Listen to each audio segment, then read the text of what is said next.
So we had one of the most crucial and important community organizing trainings on behalf of FullyFree, and it almost killed me.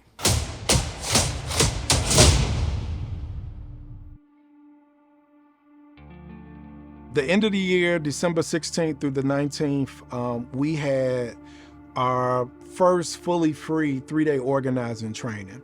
And this training was specifically targeted towards training directly impacted people. I'm like, it's fine.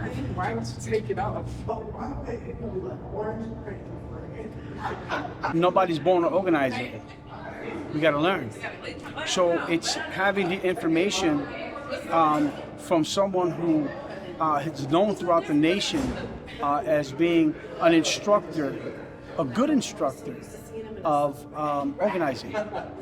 So I'm expecting to learn, to have that initial impact of what organizing is, and then to begin to apply it. The sessions that were created were specifically created to help teach individuals that are directly impacted the skills that's needed for us to build power, to ultimately to move this campaign forward, but also so that individuals could go back into community and start to intentionally build relationships and to organize people and to organize money to create change in our community. Alex Weisendanger, who was the lead sort of trainer, is somebody who has been doing community organizing for a while, and he's actually one of the best organizers that I've met. He played a huge role in my development as a community organizer.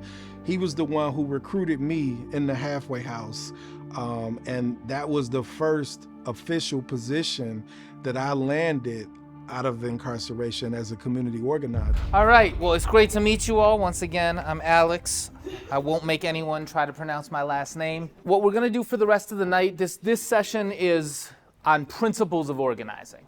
And tomorrow is focused pretty much on, okay, how do we actually build an organization? Someone has been paying me to organize for almost 20 years, was here for 10 years. The biggest part of that was as the director of organizing at the Community Renewal Society, where I was fortunate enough to hire Marlon Chamberlain and hire Sierra, at that time Walker, now Bates Chamberlain. The founder of, so I sort of feel like I'm trying to be like non-paternalistically proud of how these people who I like hired for their first organizing jobs are like running the state now. So at least you know I have good taste. I have a good eye for talent. I had the privilege of hiring Marlon into his first organizing job. And it's incredible to see what's been built here and the power that returning citizens and justice impacted individuals can have. And I hope to be able to give some skills to actually build that power. We've got some discomfort with this word, right? Why are we uncomfortable with that word power? To have people sit and just really respectfully think their thoughts out loud and share them with people and be vulnerable, I think that's amazing. Letting people know that they have power to create change at any time, right? We co-create the life that we live at any given time. We can do that. What are some of the phrases we hear about power? When you hear power, what do you hear? Oh, corruption, egotistical, abuse. Yeah. Any famous phrases come to mind? Like when you think abuse of power, white power, yeah, problematic, right? But I think this, when we think about an axe, that's exactly right? Like if I'm coming at you with the axe, you probably think the axe is the worst invention in history. If a firefighter uses an axe to get into the burning building and pull your baby out, you probably think the axe is the best invention since sliced bread. However, in either case, did the axe do anything? Yeah, so it's the values of the person wielding the axe. Now, if you've been hacked up a lot, or you've seen people hacked up a lot, you probably start believing that the axe itself is a bad thing. But I won't be offended. I don't spend as much time at the gym as I should. Y'all think I can break down the door to save your baby without the axe? Yeah.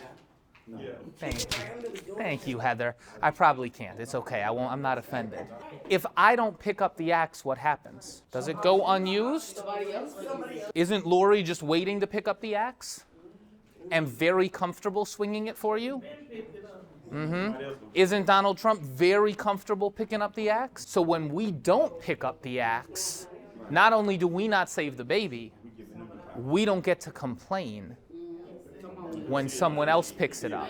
We all have to get power hungry, which is why I don't believe you. Because if you think you can build just systems without power, I've got a great price on a bridge for you. Well, definitely the whole concept of power. You know, I never really felt like I was somebody that could say I was power hungry, because it's always seemed as like a negative thing. But to understand that for any movement to be effective, you know, we need to be able to have power, and we need to organize people and money. We can only do that through having power and influence. Now I can happily say I'm power hungry. Every year, we would introduce a bill to eliminate a specific statute, to eliminate barriers for people with records. This is what democracy looks like! This is what democracy looks like! People have to make decisions about us without us. That's right. And they gotta stop. That ain't right! So the FullyFree campaign is just a beautiful coalition of so many organizations that are fighting for real public wellness and real public safety, and understanding that dismantling barriers for people to re-enter society and be successful and grow is what we need to do. We know that opportunities creates real public safety, and that's why we're here today. Our charge is not just to get the bill passed. Our charge is to expand our ranks so that we can send a message out to all of those who are trying to block your civic and your constitutional rights that we're not gonna have it. So we're gonna be all right. Yeah. We're all right. We passed over 10 bills that either removed barriers or created opportunities for people with arrest or conviction records. I think the most impactful was the expansion of sealing eligibility. We realized a couple things. One, if we continue to introduce one bill at a time, that it would take us way too long. And then two, that introducing one bill at a time, we would all be doing this work for the rest of our lives. And a lot of us have aspirations of doing other things with our lives. And so we thought about, what if we introduced wholesale legislation to eliminate a number of these bills at one time? And so that is where the concept of FullyFree really developed. And in 2020, Heartland Alliance released the Never Fully Free report, which really sort of outlined the number of barriers. I think they sort of classified it as over 1,300 actual laws that created these permanent punishment laws. And from that report, the campaign was launched in June of 2021, where we officially launched the campaign with the goal of approaching this from a more wholesale perspective. And also, we wanted to make sure that the campaign was led, authentically led by people with records. I was invited to get involved in a crime. And I said yes. You know, at that moment I needed money, and no one's gonna get hurt, so you think. And someone ends up dying. And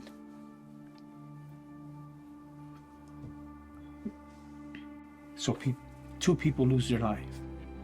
The individual lost his life, lost my life, and in the county jail facing a death penalty. I had an epiphany. I was contemplating suicide because they wanted to take my life. I said, they're not going to take my life, I'll take my own life. And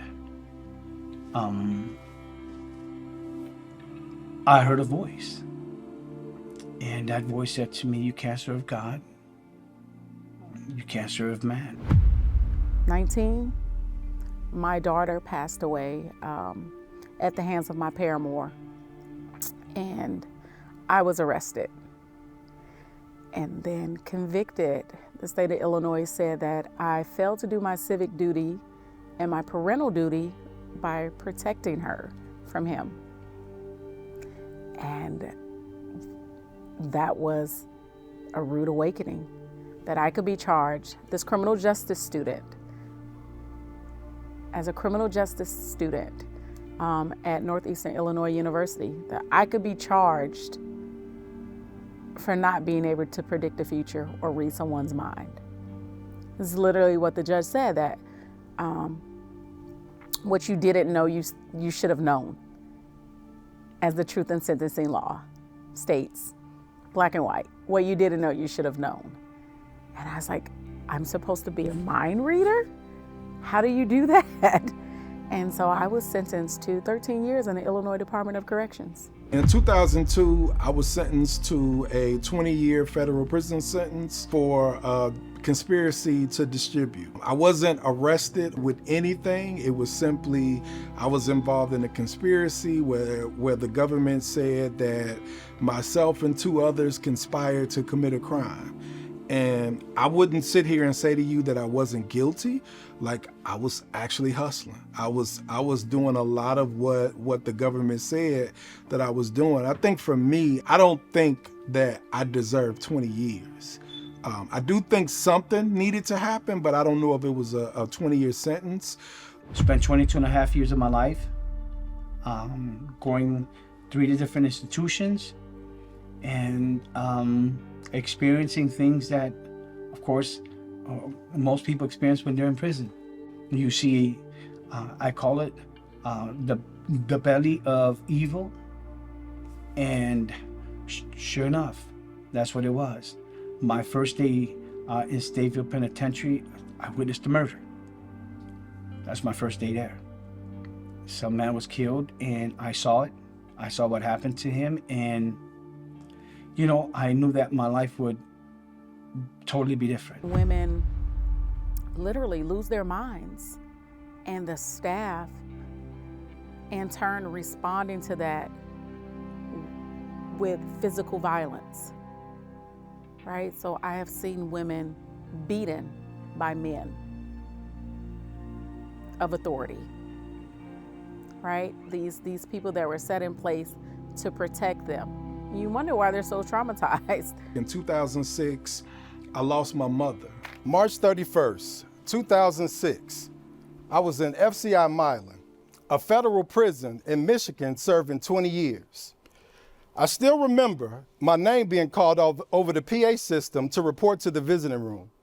I had no visit scheduled for that day, and I asked my family not to surprise me, because in prison, surprise visits on most occasions meant bad news. My auntie smiled at me as I walked into the visiting room, and for the first 30 minutes or so, it was a very normal conversation. We talked about sports, the neighborhood, and my family, and then she paused and said, "Baby, I need you to brace yourself." She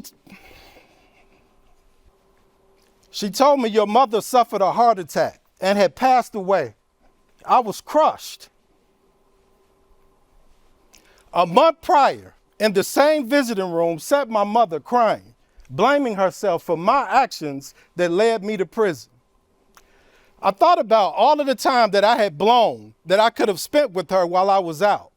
And the remorse that I experienced in that moment was worse than me being sentenced to 20 years in prison. As the visit came to an end, my auntie stood crying and said, "I love you. Be strong and take care of yourself." And as I walked back through security, having to strip naked, spread, and cough with tears welling from my eyes, and as I walked into my housing unit, usually when the men would see you coming back from a visit, you're happy and excited. But when I shared the news about my mother, the men began to cry with me and comfort me. Imagine that. So-called hardened criminals crying with me over the loss of my mother. In 2006, which was clearly one of the worst years of my life, I lost 6 family members, including my mother. Losing all of the family members that I lost was very traumatic. And I'm still, like, I have a therapist that I see weekly, still just processing like all of the folks that I lost. I can recall experiencing more emotional pain there than I've experienced pre-incarceration or post-incarceration. And I just think that that's inhumane. Because during sentencing, it didn't say that I wasn't a human anymore. You know, it said that I was being convicted of an action or not of an action, and that I was to serve this time as debt to a law, not for inhumanity. And I feel like that's exactly what happened. So when I went to prison, I was 3 months postpartum from having my daughter. And I can recall being in the holding cell when I got to Dwight in intake, and I was nursing my daughter before I left. And so my breasts were engorged. But they don't tell you these things. So when you go in to a receiving space in a women's facility, you aren't allowed to have undergarments. How inhumane, right? So I didn't have underwear and I didn't have a bra. But my breasts were engorged and they were heavy. And if you have a baby, you know that, they need to be compressed. You need something to compress them. Like you need a bra to hold them up to compress them. And I didn't. And I was in the most excruciating pain other than delivering. And the intake officer was like, she was just so nasty about it. Hold them up with your hands. We're not giving you any pain medication. And so I'm thinking about women returning that had their babies in prison and how they're treated. Because they leave shackled, pregnant, and we know what happens to a female body after birth, and they come back shackled and expected to walk. They don't bring them back in a wheelchair. They take them to the van from the hospital in a wheelchair because it's hospital policy, right? But they return to prison walking, shackled, hand and feet, after birthing 2 days prior. How inhumane is that? So I came home in 2014. Reentry programs were very limited. First year, I acclimated to a new world. Holding an iPhone for the first time in my, didn't know what that was. Came home and instantly I realized I was not the Kianya that left. And society wouldn't see me as the Kianya 11 years ago. July 3rd, I was looking to have my case brought back to the courts for sealing. CGLA, Cabrini Green Legal Aid, took my case, and we began the process a year before that on trying to get me, to at least have my case sealed. Went to the court, or at that time it was virtual. So had people there that were, ready to give an account, to my character, to the person that I was now, and I just go straight to the ending of it. The judge said, she said verbatim, she said this: Mr. Peña, I've heard these men, these women speak on your behalf, and I've heard you speak on your behalf. And she said to me, in good conscience, how can I grant you this sealing? I can see if you were homeless and you need a place to stay, I would grant it. I can see if you need a job because you couldn't find a job because of this X on your back. But for all intents and purposes, you're successful. You have your own organization, you have your own facility, you have connections to a segment of our society, and you're known, and people, I can tell people like you, and they're there to support you. So that being said, I can't find in good judgment, in good, in a good mindset, I can't find that I can grant you this ceiling. I'm a community leader. I am an instructor at a university, at a 4-year institution where I influence young minds every day. I am a small business owner, but I am not allowed to sit at the table when decisions are being made about me in local municipalities. There are a lot of laws still in the books that impact me in a variety of ways because of my conviction record. When I was incarcerated, I had developed a routine, I knew what I could and couldn't do, and I adapted to it. But the thought was, and I'm sure a lot of people share the same thought, is that once you complete your period of incarceration, that you'll have a new start, that you can come out and really somewhat start your life over. No one thinks about oh, when I get out, this is what I won't be able to do. In most occasions, you're thinking about when I get out, this is a new start.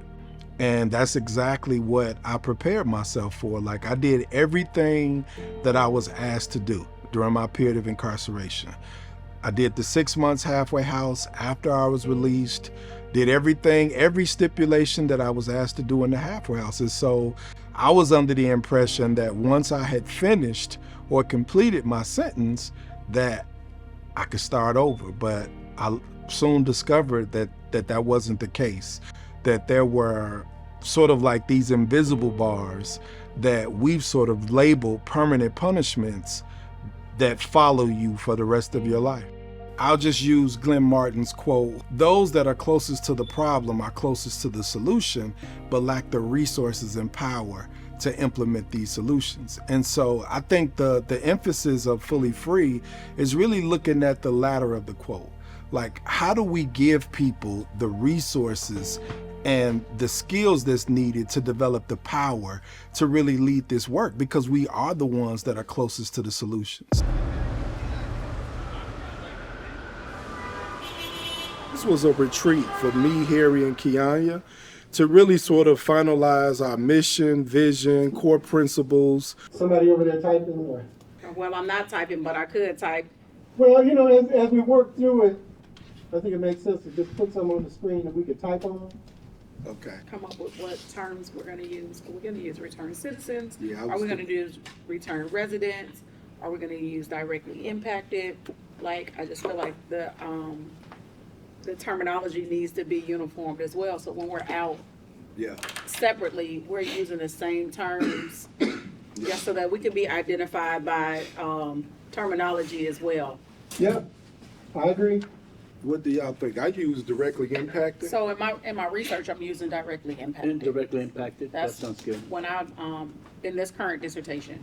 Daryl has been a consultant to us and helping us develop a positioning statement so that we can develop our messaging, the vision, mission, how we talk about who we are.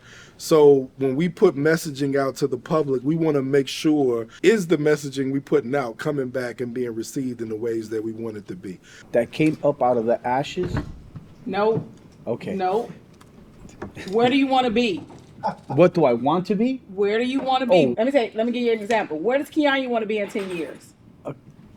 Sitting at the state capitol as a House representative, sitting at the table representing my community. That's where Kianya wants to be in 10 years. In 10 years, I want to be state representative of the Inglewood community. Right? 10 years. So what is it going to take for us to get there? I like that word sentence, though, because that's exactly what the judge says. I sentence you to 45 years in the Department of Corrections, upon which you will do half that and 3 years of parole. And then he doesn't tell us that there's an interest on that. So we can say to create a world. Those 1,200 statues Yeah. that those 1,200 statutes that we're fighting right now Right. that are restricting us, or barriers have been in place, so we can't get employed, we can't get housing, and we aren't able to sit in these seats locally. Roughly 1,200 statutes are set against men and women who have Class X's that are set against them to keep them from being successful, in essence. I know that these barriers are set in place to keep me impoverished, to increase the recidivism rate. I do know that. So if that's my rehabilitation, to come home and fight for laws that are set in place by individuals that don't have these lived experience. I would say, even though I'm out, I've been home now 10 years, there are a lot of laws on the books that still impact me. A couple of years ago, my father passed away, appointed me the executor over his estate, but because of my 20-year-old conviction, I was unable to carry out my father's last wishes. I had now transitioned from one set of physical bars with barbed wires and correctional officers to now a set of invisible bars called permanent punishments. Permanent punishments is the prison after prison that follows you long after your sentence has been served. The FullyFree campaign defines them as legal statutory barriers that deny and restrict the rights and opportunities for people with records. Now, you may be more familiar with the term collateral consequences, but we decided to call them by their rightful name of permanent punishments because collateral implies that these laws were simply an afterthought or even accidental, when in fact they were intentionally drafted to target people with conviction records. I started observing how these invisible bars would surface. I watched as people would be released to the halfway house, come in happy and excited, and then see that same excitement turn to frustration and anxiety from receiving rejection after rejection. But for influencing legislators, let's take 2 minutes and write down kind of what you think the most persuasive talking point is for people without records who don't normally champion these issues. So those folks that are extreme, like it's a couple that I'm thinking that will probably never be a yes. It's like a good 25 people that we know will be a solid yes. And then there's those folks in the middle that we can work and we can move them along. And so I think that's the group that we want to target. And it could potentially mean that we may have to get out in some people's districts and knock on doors so that we can go back to them and say, hey, we went out and talked to folks in your district and this is what they said. So I think even when we just think about challenges, like the folks who are on the extreme of just no, just for the sake of saying no, I mean, we still got a chance to get to 60 and 30. I do want to highlight a couple sections of the bill that I think are responsive to Representative Windhorst's concerns. There's provisions in this bill that ensure that somebody who has been convicted of causing the death of the testator, or anybody who's been convicted of financial abuse or elderly abuse, there's a whole host of reasons why somebody would still not be eligible to serve as an executor. It is a good compromise, and I think it's very thoughtfully drafted, and I would recommend an aye vote. Thank you. Chair recognizes Leader Kiger. Thank you, Madam Speaker. Will the sponsor yield? She indicates she will. Excellent. Representative, so I kind of want to go back to what the prior speaker was just talking about and drill down on some things. Can you tell me about any restrictions to those that have been convicted of felony financial crimes or financial mismanagement? So is someone who's been convicted as a felon for financial mismanagement eligible to be an executor? Let me give you a better example. Could Bernie Madoff be an executor, had he still been alive, Of course you can. of someone's estate? Absolutely. I really don't want to speak upon the deceased. But Okay, can Mr. Brinkman, who's just been potentially convicted of cryptocurrency crimes, be appointed an executor of someone's estate? As long as that has nothing to do with the family. About the testator, Yeah. as I stated before. Yeah, If it's the phrase. acknowledged, and they still want this person to be their executor, then yes. In my day-to-day, I work with a lot of families, I work with a lot of elderly, and I work with a lot of widows. And what I see from time to time, and unfortunately it seems to be growing, is I see those widows often taken advantage of by unscrupulous children within their own household. My fear is that those unscrupulous children who are potentially convicted of financial crimes are now able to give their mother a guilt trip and be allowed to be an executor at the unfortunate result of leaving other siblings out. And that executor role comes with freedom and privileges that they can act unilaterally in the interest of the estate, spend funds and direct monies, and I just don't think that someone who's been convicted of financial malfeasance should be able to do that. I will fully say that it runs somewhat against my libertarian bent that we should be able to do what we want to do, but I would strongly encourage you to add an amendment to eliminate those convicted of elderly abuse, financial mismanagement of family resources, or financial crimes, specifically not be allowed to solely be the executor of anyone's estate. And with that, and until that provision is there, I need to encourage a very strong no vote to protect the seniors from being abused in the state of Illinois. When you talk felons, and we need to get away from that. We are people who have made mistakes. We are directly impacted men and women who are now not convicts, which is the past.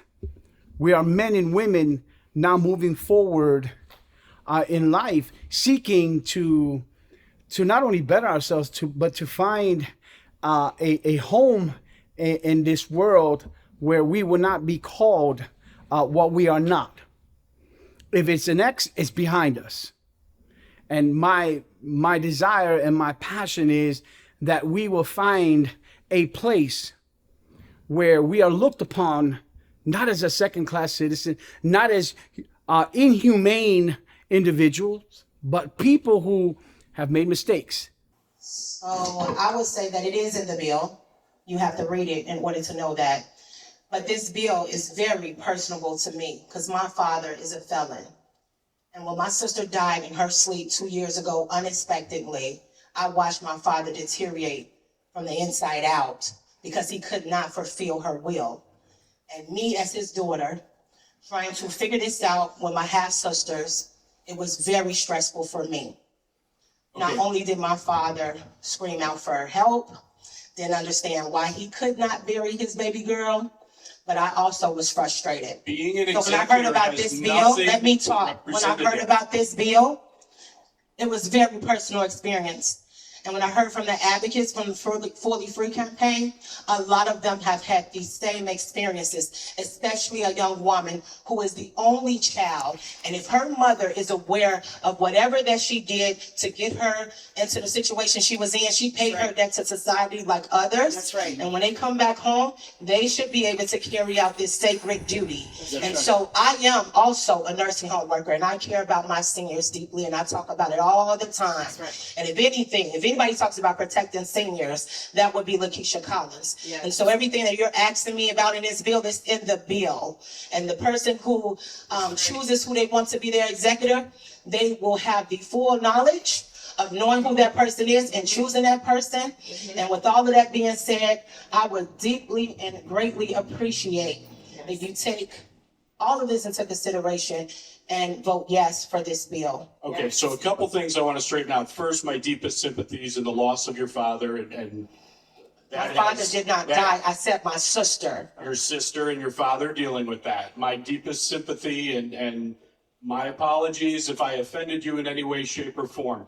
My point is to suggest that someone who has been convicted of a financial crime as a felon, a felony conviction of a financial crime is a very high threshold of malfeasance, and I cannot understand why financial felons cannot be excluded from this and allow all other felons to be there.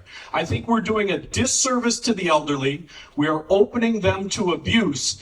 And given your perspective with the work you have done, I would think you, of all people, would understand why those financial crimes are critically important to carve out to protect the seniors. We're both passionate advocates for protecting the elderly in the state of Illinois. In order to do that, we need to act above our personal feelings and make sure that we're acting with good governance in mind. I encourage a no vote. I understand you want a sound bite, but if you read page 2, it cross-references everything that you're talking about. Chair recognizes Representative Tarver. Thank you, Madam Chair. Geez, we got so far off topic, I don't know where to start. But I guess I'll go here. Can you tell me what part of your bill eliminates the Department of Aging? Representative Collins, is there anything in your bill that... There's no part in the bill, Representative. Okay. So that department that investigates elder abuse still exists in the state of Illinois? Yes. Okay, no part of your bill removes that? No. The level of hypocrisy is actually pretty interesting. But, so did you know that you can run for state rep and pass budgets with those same financial crimes? I didn't know that. Oh, it's an election code. It's an election code. It is. Absolutely. You could be governor, state rep, senator, any of those things. As long as you don't have voter fraud while in office. So when we talk about the dignity of individuals and being able to bury someone, very, very solemn thing, pay the last respects, there's no need to politicize it at all. These are individuals who pay their debt to society. That's right. Kept good in Republican districts, particularly folks who started 18, 21 years old with union jobs, retire in their early 50s, and continue to collect money for the rest of their lives. So if we're going to politicize, we should really look at the whole holistically. The bottom line is very simple. The Department of Aging still exists. The Attorney General still exists. That's right. The state's attorneys still exist. Absolutely. Those good old sheriffs who don't enforce assault rifle bans, they still exist. They can arrest people. Nothing about this bill does anything to upend society. Nothing about this bill does anything to help individuals with elder abuse. And so I find it disingenuous, disrespectful, and overall I urge and I vote. Yes. Chair recognizes Representative West. J.C. Hoffman in the chair. Thank you, Madam / Mr. Speaker, to the bill. If you will allow me to just look straight at the language. If you go to page 1, line 23, a person who has been convicted of a felony is qualified to act as an executor if, 1, the testator names the person as an executor and expressly acknowledges in the will that they are aware that the person has been convicted of a felony prior to the execution of the will. Or 2, the person is not prohibited by law, including sections 2.6, 2-6.2, That's the bill 1975. and 2-6.6. When I go to one of those, when I go to section 2-6.2, it says, and I will explain it, it says you are prohibited if it's dealt with financial exploitation, abuse, or neglect of an elderly person or a person with a disability. I encourage an aye vote. House Bill 1268 passed. All those in favor vote aye, all opposed nay. The voting is open. Have all voted wish? Have all voted wish?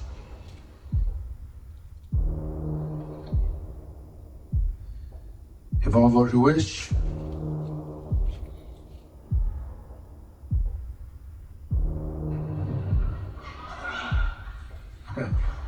Mr. Clerk, please take the record on this question. There are 81 voting yes, 26 voting no, 0 voting present. This bill having received the constitutional majority is hereby declared passed.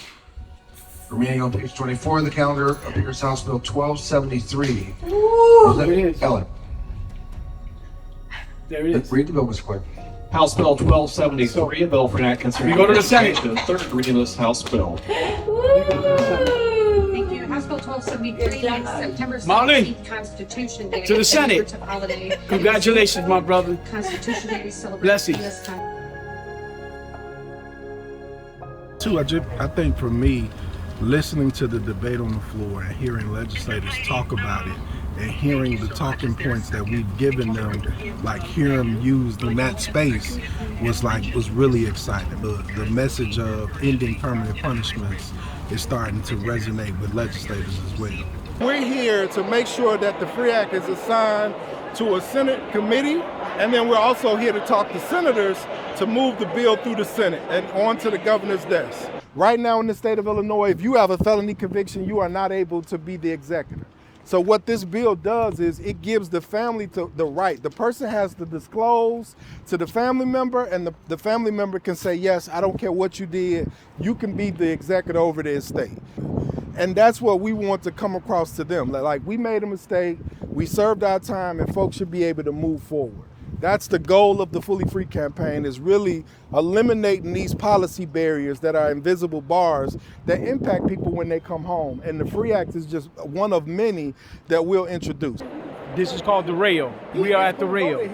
And so this is where we meet representatives and or senators. This is one of the ways that you can connect with elected officials. You catch them when they're going into the House floor or coming out. So you might, sometimes you can send your card in and they'll come out, or sometimes when you see them, you just grab them and try to have a quick conversation about your bill or share information.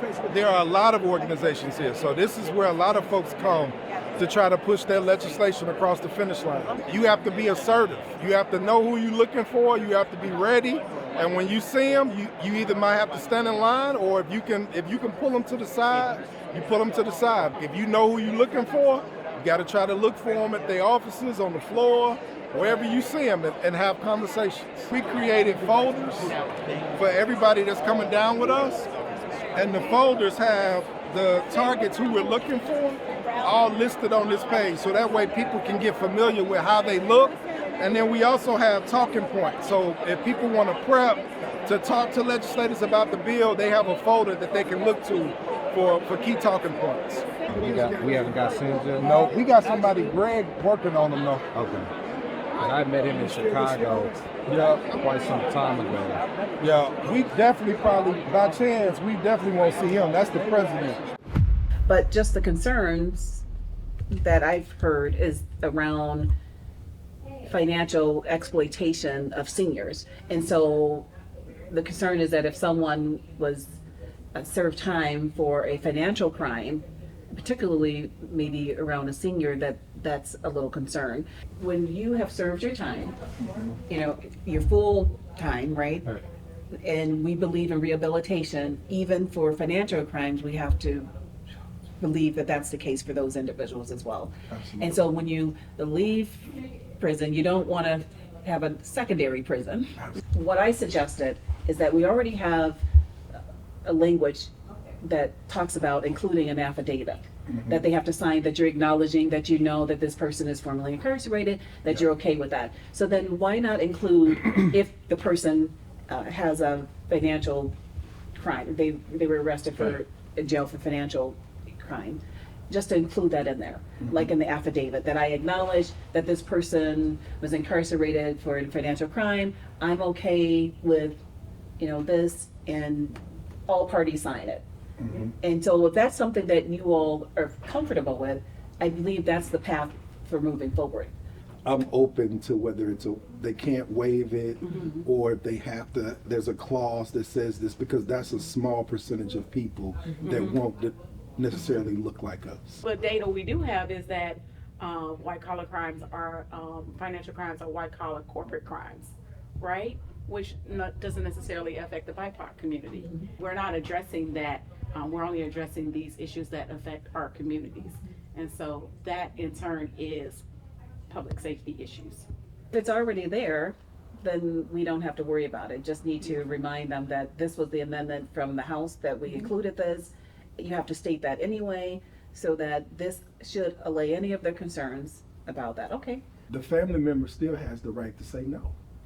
The family can say, no, I don't want this person to serve as my executor, or they can say yes. Right. Then there's also a process where the family can challenge the appointment to the role of the executor. So we worked in the House to really think this through, so that we got 81 votes in the House. That's great. And there was a lot of hard work and compromise. And I know Sam and I also talked about potentially, if there's an issue just with like the financial crime piece, that we could also suggest that that person may have to go under what's called the supervised executor, which is different from being an independent executor. It's good to know that we have that, because a supervised executor probably would erase the concerns from all of the members who maybe are feeling a little uneasy about this. Yeah. But we'll wait and see if that's the case. I'm waiting to hear back from leadership,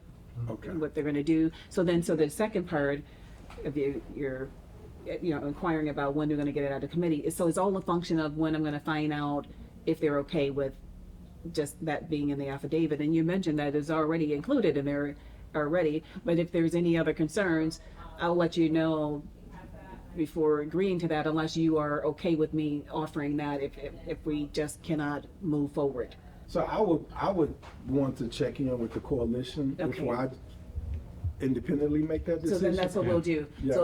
So if the bill does not move because there's still some concern, then I will reach out to you and let you know if you all are comfortable with going with that other option.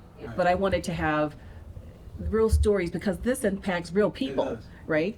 And I want people to understand that. So that's why I'm prepared, and I asked for that information, because when I'm presenting the bill in committee, if there's any pushback, I want my colleagues to know that we're talking about real people, who are impacted by this, and people who have a right, to serve as the executor. Well, the reason why I say that is, I did 25 years in prison. I've been out 2 years now. My mother was suffering from cancer. I was released and she passed away 4 months after I was released. I was thankful to God that I got the opportunity to be there with her, to take care of her. And, it was a lot of suffering that she went through.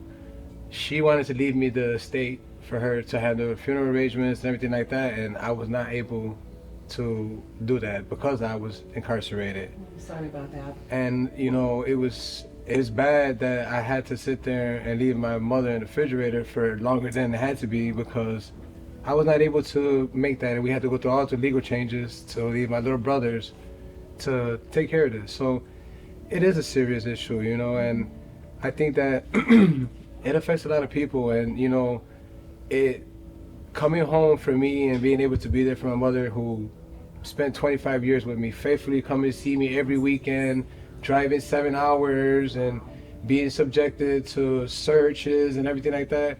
I felt like I'm finally gonna be able to come home and do something and respect the wishes that she wanted, and that was taken from me. And it was something that I waited 25 years to be able to come home and do, and it was just taken. Free Act impacts over 600,000 people. So just from the research that we did, we were able to, we knew based on our research and data that there were over 600,000 people that this particular bill would impact.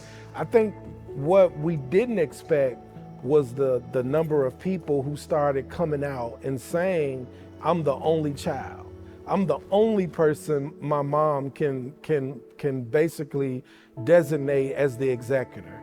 I'm the caregiver for my mom who's in the hospital and not doing well, and I'm the next of kin that she would want to appoint as the executor. So we started hearing these stories of people that were in a position where they were the primary caregiver and were directly impacted by this particular bill. And then I think in my case, my father appointed me the executor, and me discovering that I couldn't because of this particular law, and knowing that my conviction is over 20 years old, really just sort of sparked the motivation to say, yes, we should start with this one. I'm just getting emotional thinking about that, because, when we lose a loved one, it's already stressful and is very difficult. And then to add to it, you cannot honor their wishes, taking care of their affairs. And I hope you would be willing to testify when we get this bill in committee, because that's what we need to hear. We want to challenge people to think beyond like this idea of public safety, because what we're talking about creates public safety. Like once a person completes their term of incarceration, the more opportunities you give people, the better off people will do. And so even just challenging folks, when folks sort of single out like financial crimes, well, do we have data to support the fact that you're raising this concern? Is there data that shows that people who have financial crimes, when it comes to estate fraud, or like, do we have any data? And we've looked, and we don't. It's not just about passing legislation, it's about also impacting the hearts and minds of people who hear the stories of how people are continually punished long after like their sentence has been served, their probation is ended, parole is ended. This showed how people are still impacted by having a felony conviction on your record. This bill does not take away any accountability. So if you go through that process and you don't do what you're supposed to, you will be prosecuted. So we're not, this bill doesn't remove any accountability, but we have to give people an opportunity to one, carry out the wishes of their family members, because technically you're taking away their rights, not ours. We want to create a world where an arrest or conviction record, it doesn't follow anyone for life, but also the negative connotations of having an arrest or conviction record no longer exist. It really is just a matter of we ready for the debate and all of that, just getting the bill to move the movement. And so getting the bill out of assignment, and that's a top priority for me. I've got one more from the group. It's a roller coaster process in terms of highs and lows. There are periods where you're frustrated, tired, you don't want to travel down to Springfield. You make sacrifices leaving your family to travel down to Springfield. You're spending the night. So it disrupts like your normal like household. I'm excited. I'm excited to see this bill pass, to be part of history and just part of this movement for our brothers.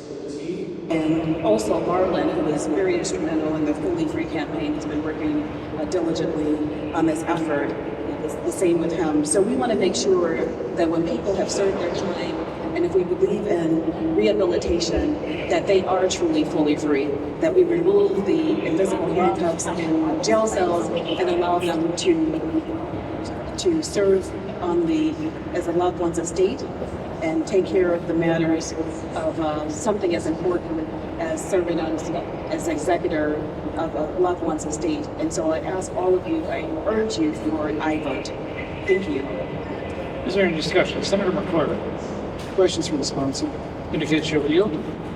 Thank you, and thank you, Senator, for this legislation. What protections are in place to ensure that whomever's agreeing to allow this to happen is doing so on their own without any intimidation or anything like that? We were in suspense of, is this going to happen? As far as intimidation, if it's in probate, there are still processes they have to follow and reporting, and that process, I believe Senator will make it, that will be the process to ensure that the individual isn't being coerced or forced into doing, naming someone as their executor. Our chief sponsor did a great job of making a case on the floor. Number one, I know this has changed from the House. I think that the sponsor has taken steps to make this a better bill. I do still have concerns, though, with the amount of eligible crimes that a person can still commit and be eligible to do this. I'm not convinced that the safety standards would be in place to ensure that the person is making the rational decision here. And so because of concerns about potential intimidation and crimes, I think it should be banned that are going to be allowed to be a part of this. I would urge a respectful no vote because I do appreciate the sponsor's work, and I do think that some of these folks should be able to act in this capacity. I just don't think that there are enough protections in here for people that could be hurt by this legislation. Thank you. There were senators who spoke on behalf and supported the bill, but then there were also people who spoke in opposition to it. And so when the bell finally rang and we heard the vote count. Question is, shall House Bill 2168 pass? All those in favor vote aye, opposed nay. The voting is open. You've all voted to wish. All voted to wish. You've all voted to wish. Take the record on that question. There are 43 voting yes. House Bill 1268. Nothing considered required question. The bill is declared passed. Yes. We're going to House Bill 3140. Yes. No longer seen.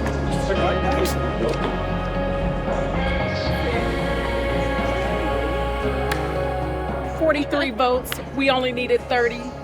We appreciate you, Illinois State Senate, for passing the FREE Act. Let's move to the next one. It's going to help a lot of us. It's personally going to help me with situations that I've been in the past dealing with this, and it's good that nobody else is going to have to experience this. So I'm happy. I'm excited because this has been a load. The intentions of this campaign was never about just one bill, but we intentionally used the FREE Act to introduce the campaign.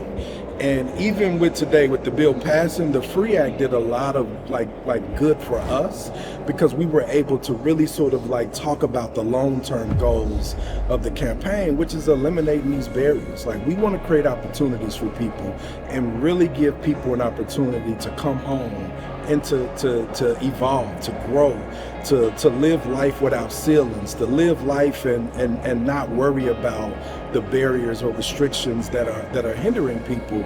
We wanted to create pathways for opportunities. And so for me right now, I'm excited because this also shows that we can do it. I know it seemed like we weren't going to get here, but this was important for me, and as you can see, for 43 other members. And because this is something that I believe in and support, it was easy for me to say exactly what I said. And then just the work you all are doing, the hard work you're doing, and so I felt great. This is the right thing to do, and now we need to attack more statute laws on the book, and right? To make sure, as we said, remove those invisible handcuffs, remove the invisible jail, right? Okay.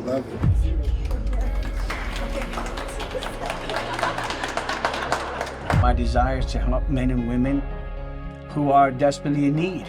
I want for individuals that are directly impacted by the justice system, not those that I just immediately know, but those throughout the state of Illinois and the United States, to have restoration of everything that was taken from them.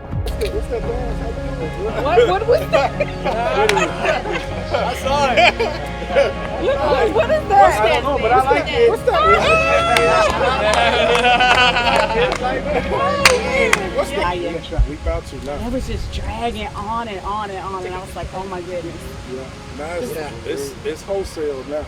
I was so ready for them to say, can we get a vote? Yeah, the debates, I'd be nervous just because, yeah. It was a great experience, and like, I love all aspects of this work and what it takes for us to move policy that will ultimately like free us and create a world where we're free. I'm gonna let it shine. This little light of mine, I'm gonna let it shine, let it shine.